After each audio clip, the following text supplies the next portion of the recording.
The horrifying story of Stanley Hotel Room 217.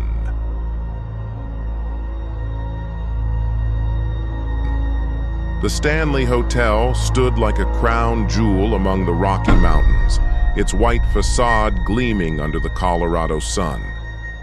Grand, imposing, and steeped in legend, it was a place where the veil between the living and the dead seemed thinner than anywhere else. It had been built in 1909 by Freeland Oscar Stanley, who envisioned a mountain retreat where health and high society met in harmony. Yet for all its polished veneer, the Stanley held within it echoes of sorrow, of secrets, and above all, of one spirit whose story would echo down the decades. In June of 1911, Room 217 became the site of tragedy. The elegant suite on the second floor had recently undergone plumbing upgrades, but no one noticed the slow hiss of gas seeping into the air until it was too late. Elizabeth Wilson, a dedicated chambermaid known for her fastidious work and serene presence, stepped inside with a lit candle. The resulting explosion shattered windows, caved in part of the floor, and hurled Elizabeth down into the room below. Miraculously, she lived. But her life was never the same. After months of recovery and skin grafts, Elizabeth returned to her duties at the Stanley. She remained quiet, almost spectral in her movements, her once lively eyes shadowed by something unspoken. She never spoke of the explosion, nor of what she saw in the moments between the blast and consciousness, but others would. Some guests said they saw her walking the halls at night long after her shift. Others claimed she whispered their names long before they'd ever spoken to her. And then, years later, after she passed away peacefully in her sleep, the sightings increased tenfold. It was as if death had only given her more reason to stay. Room 217 became her domain. Guests began to speak in hushed voices of lights flickering without reason, of blankets being tucked in by unseen hands. Suitcases unpacked themselves, shoes were neatly aligned, and the scent of lavender would fill the room at twilight. But these were the gentle signs. What came next was more chilling. Unmarried couples began waking on opposite sides of the room. Some said they were thrown from the bed by an icy force. Others found themselves inexplicably locked out of the room, or awoke with the impression of fingers wrapped around their wrists. Single men often awoke to their bags already packed and standing by the door, as though Elizabeth had determined their stay was over. The Stanley Hotel, sensing the allure of the legend, never advertised the truth, but it never denied it either. Chapter 1. Claire and Jeremy had been dating for 3 years when they decided to take a spontaneous trip to Colorado. Claire was a travel photographer, drawn to forgotten legends and eerie architecture. Jeremy was a skeptic, practical and grounded, but willing to indulge her passions. "It's just a hotel," he said, squinting up at the grand white building framed by thunderclouds. "It can't be that scary." Claire grinned. Famous last words. She had insisted on booking room 217. Her research into the hotel's ghost stories had intrigued her, especially the tales of Elizabeth Wilson. There was something poignant in the notion of a spirit who made beds and folded socks in the afterlife. The front desk clerk was silent when she handed them the antique brass key. Her fingers brushed Claire's a moment too long. "Try not to disturb the history," she said cryptically. Their room was beautiful. Hardwood floors, a plush Victorian settee, ornate mirrors, and a sweeping view of the Rockies. It felt like stepping back in time. That night, wrapped in each other's arms, they fell asleep with laughter echoing softly off the walls. Claire awoke hours later to silence, the kind of silence that pressed into your ears. She turned and saw Jeremy missing. The sheets beside her were cold. The bathroom light was off. She opened the door and found him sleeping in the hallway, curled into himself like a child. When she gently woke him, he stared at her in a daze. "I had a dream," he mumbled.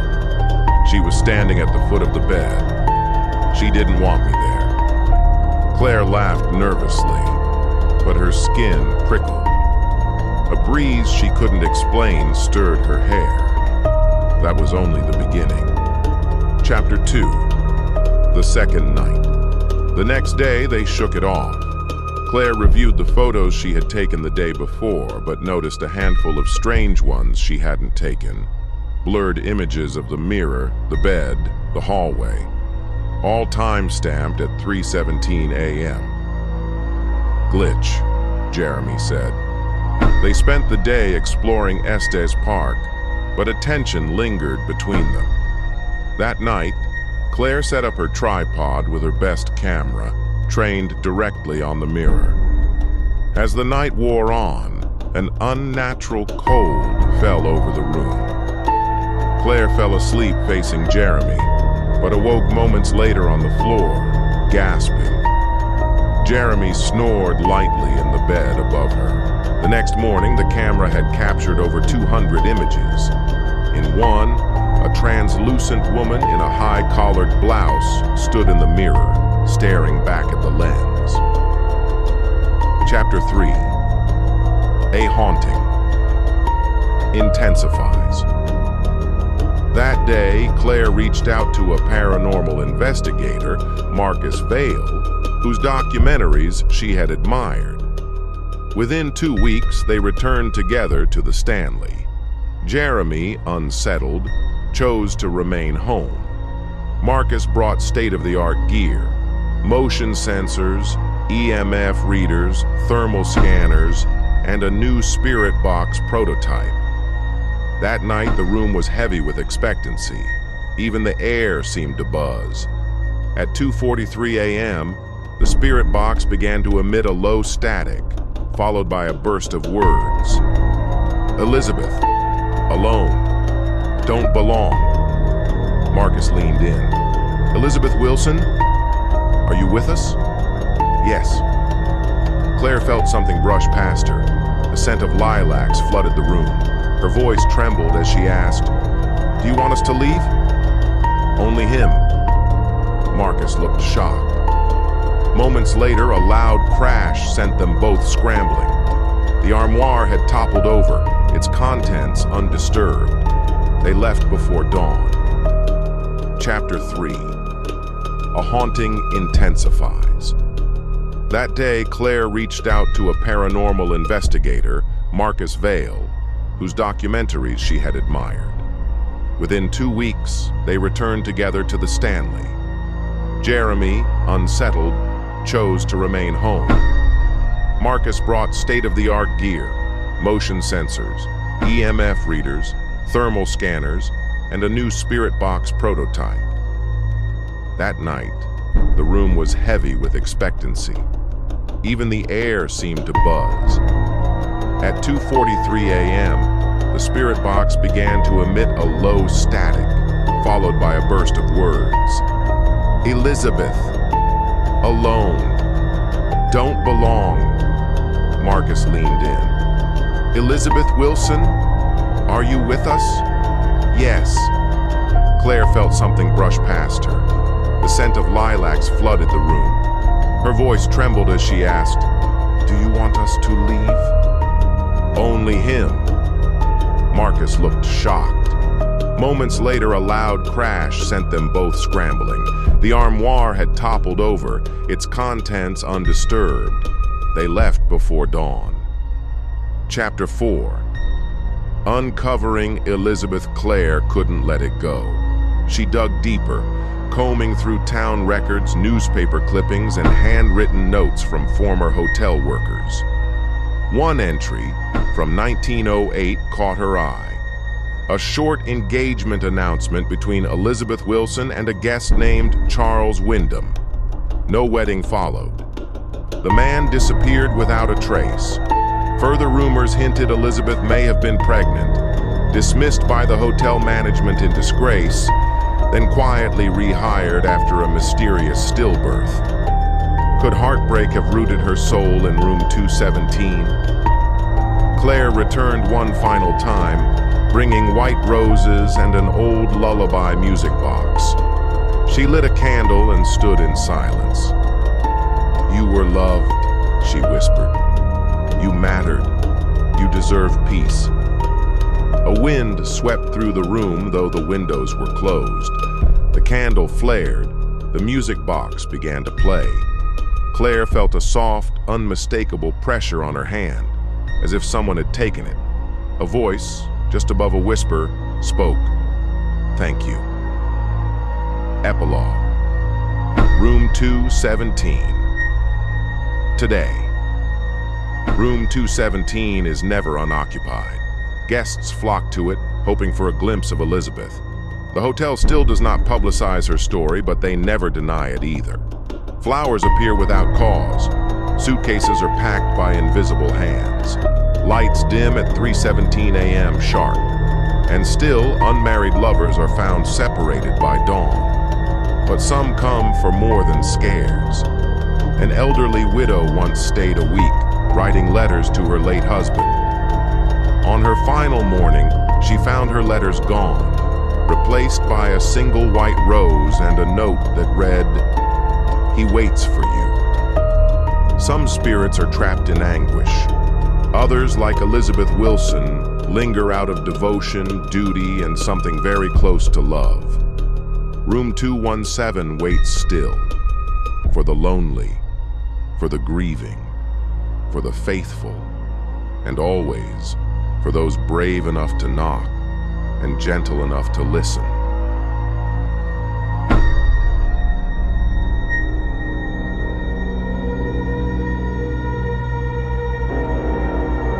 The story of Stanley Hotel Room 417. The invitation to the unknown.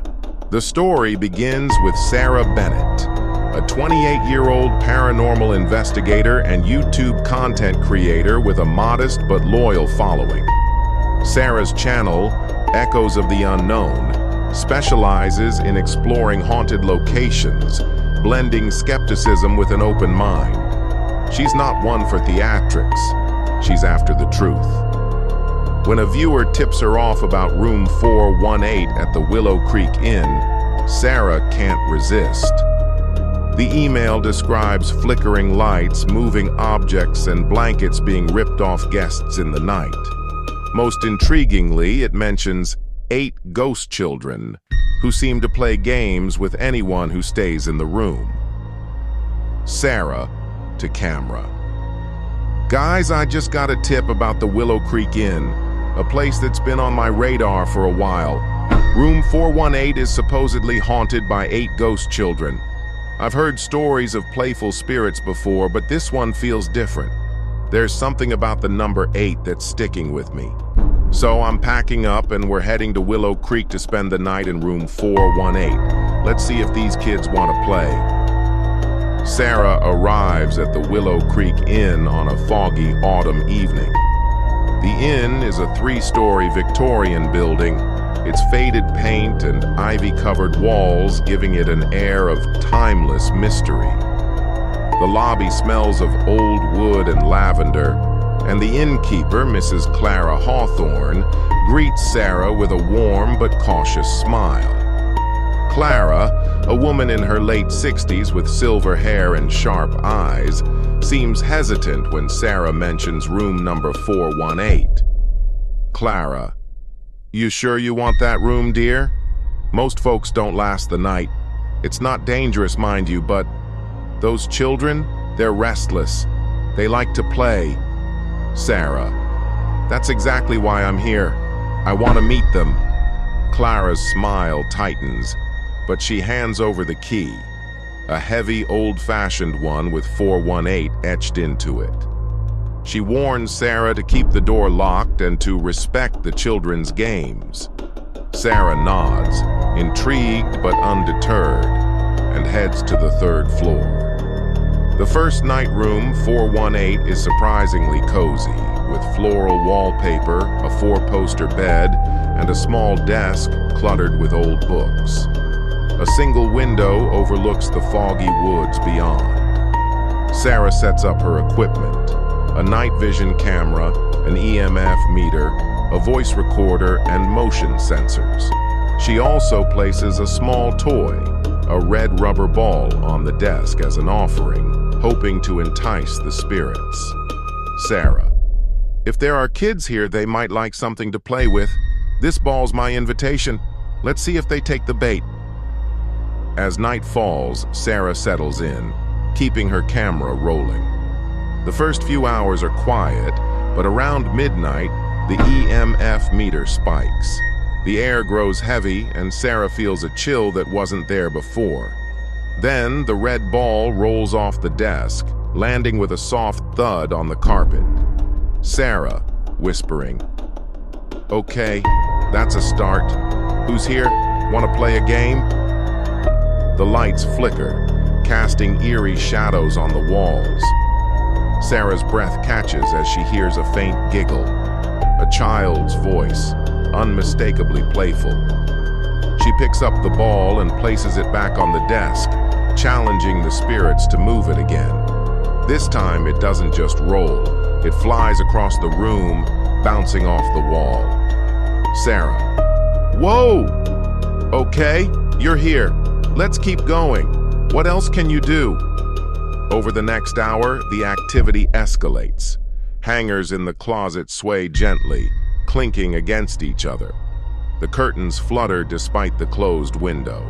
Sarah's voice recorder captures faint whispers, childlike voices saying words like play, hide, and find us.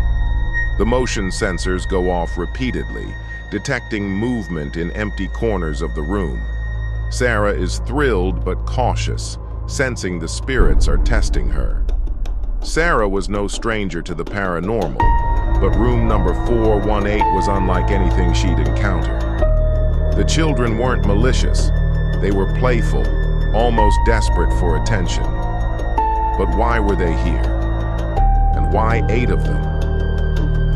As the night wears on, the activity takes a startling turn. Sarah is lying in bed, the camera still recording when her blanket is yanked off with force. She gasps, sitting up, her heart racing. The room is silent, but the air feels alive with unseen presences. Sarah: "Okay, that was intense. You've got my attention, kids, but what do you want? Why are you playing these games?" The night ends with no clear answers, but Sarah is hooked. She decides to extend her stay, determined to uncover the story behind the 8 ghost children. Digging into the past. The next morning, Sarah meets with Clara over breakfast in the inn's dining room. The innkeeper is reluctant to share details, but eventually opens up about room 418's history. In the 1920s, the inn was a boarding house for families displaced by a nearby factory closure. Among them was a group of 8 orphaned siblings, aged 5 to 12, who stayed in room number 418 under the care of a strict matron. The children were known for their mischievous games, often sneaking out to play in the woods despite the matron's rules. Clara: "Those kids were full of life, always laughing and playing tricks. But one night they vanished. No one knows what happened. Some say they ran away, others say something. Darker took them. The matron never spoke of it, and the room's been strange ever since." Sarah's curiosity deepens. She visits the local library, poring over old newspapers and records. She discovers a 1923 article about the missing siblings, known as the Willow Creek 8. The article mentions a fire in the woods near the inn, but no bodies were found. Rumors swirled that the matron, frustrated by the children's disobedience, had something to do with their disappearance. The case was never solved. The more Sarah dug, the more questions arose. Were the children lost in the fire? Did the matron know more than she let on? And why were their spirits tied to room 418? Sarah returns to the inn, armed with new questions.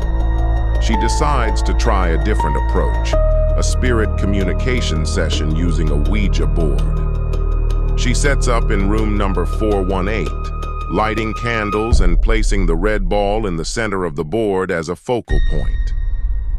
Sarah: I'm here for the 8 children. I know you're here. I want to help you. Can you tell me your names? The planchette moves slowly, spelling out names: Emma, Thomas, Lily, James, Rose, Henry, Clara, Samuel. Sarah's heart pounds as she realizes these are the Willow Creek 8. She asks why they're still here, and the planchette spells out, "Hide and seek, find us." Sarah opens the closet, finding nothing but hangers and an old mirror. But as she looks into the mirror, she gasps. Reflected behind her are 8 faint figures, children in old-fashioned clothing, their eyes wide and pleading. They vanish when she turns around. Sarah: You're here. I see you. But what are you hiding from? Who are you hiding from? The room grows colder, and the Ouija board session ends abruptly when the planchette flies off the board. Sarah is shaken, but more determined than ever to uncover the truth. The truth in the woods. Sarah's research leads her to the woods behind the inn, where the 1923 fire occurred. She brings her camera and a local historian, Mr. Daniel Pierce, who has studied the Willow Creek 8 for decades. Daniel shares a chilling theory. The matron, Margaret Voss, was known for her harsh punishments. Some believed she locked the children in a shed in the woods as a lesson for their mischief, but a fire, possibly accidental, consumed the shed, trapping them inside. The townsfolk covered it up, ashamed of their negligence, and Margaret disappeared soon after. Daniel: This is where the shed stood. No one talks about it, but I think the children died here. Their spirits went back to room number 418 because it was their safe place where they felt alive. Sarah sets up a new experiment. She brings the red ball to the clearing and places it on the ground, inviting the children to play. She records the area with her night vision camera and waits. Hours pass with no activity, but as midnight approaches, the ball begins to roll, circling the clearing as if guided by invisible hands. Faint giggles echo through the trees, and Sarah's EMF meter goes wild. The children were here playing their eternal game of hide and seek, but Sarah sensed they weren't just playing. They were leading her somewhere. Following the ball's path, Sarah discovers a hidden trapdoor beneath a pile of leaves. Inside is a small charred box containing 8 handmade dolls, each with a name stitched into the fabric: Emma, Thomas, Lily, James, Rose, Henry, Clara, Samuel. A note inside in a child's scrawl reads, "We hid here. She locked us in." Sarah realizes the truth. The matron locked the children in the shed, and the fire wasn't an accident. Overwhelmed with grief, she vows to give the children peace. The amazing ending. Back in room 418, Sarah prepares a final ritual to release the children's spirits. She places the dolls on the bed, surrounding them with candles and the red ball. She speaks directly to the children, her voice steady but emotional. "Sarah, Emma, Thomas, Lily, James, Rose, Henry, Clara, Samuel, I know what happened to you. You don't have to hide anymore. You're safe now. You can go to a place where you can play forever without fear. The room responds with a surge of energy. The lights flicker wildly, and the dolls begin to glow faintly. Sarah hears the children's voices, no longer whispers but clear and joyful, saying, "Thank you." The red ball rolls gently toward the window, which opens on its own. A soft breeze carries the sound of laughter, fading into the night. Sarah had done what no one else could. She gave the Willow Creek 8 the closure they'd been seeking for a century. The games in room 418 stopped, but the inn felt lighter, as if a weight had been lifted. The children were finally free, their laughter echoing in a place beyond the veil. Sarah returns to her channel, uploading the footage with a heartfelt message to her viewers. She dedicates the video to the 8 children, urging her audience to remember their names and their story. The video goes viral, not just for its paranormal evidence, but for its emotional resonance. Sarah. Room number 418 taught me that ghosts aren't just spirits.